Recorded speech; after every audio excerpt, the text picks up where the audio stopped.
Make sure na hindi nalaglag si Malo. Kakainin niya ng kasunod. Uulit ka dito. Ulit, naglag mo yan. Yan, oo, ganyan na lang, ganyan. Dito na siya iikot.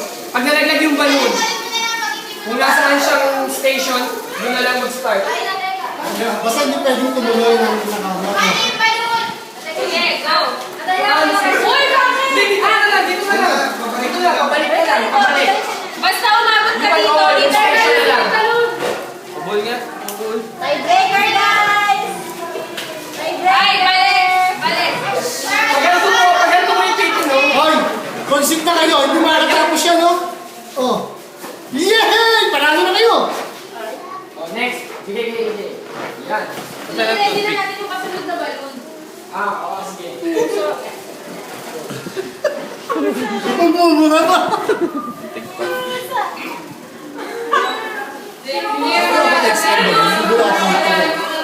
Ito tusok, di ba?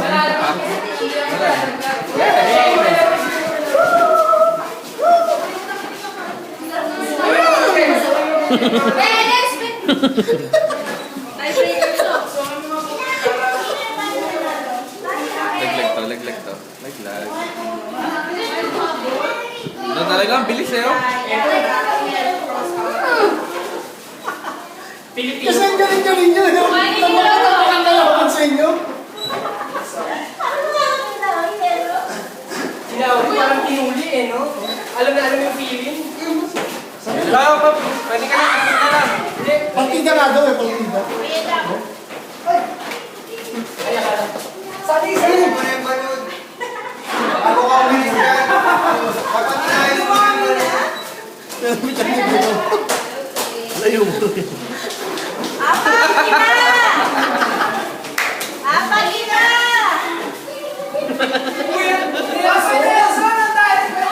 Tingnan ka lang naman ka lang. Tapak mo. Tiebreaker to.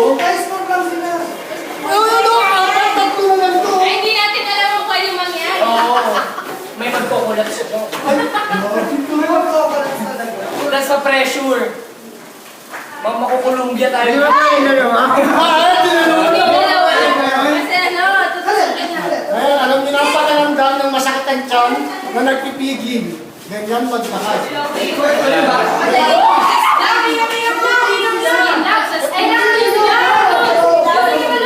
Ay, Lala. si Lawi na yun eh. Silawi na yan, silawi. Payabi!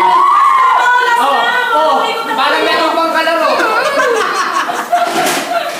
Diba? Oo. Oh, malalaglag! Oh! Diretso yung toothpick. Instinct. Wala na. Sabi niya, Pinasarap ka lang. Lawi, you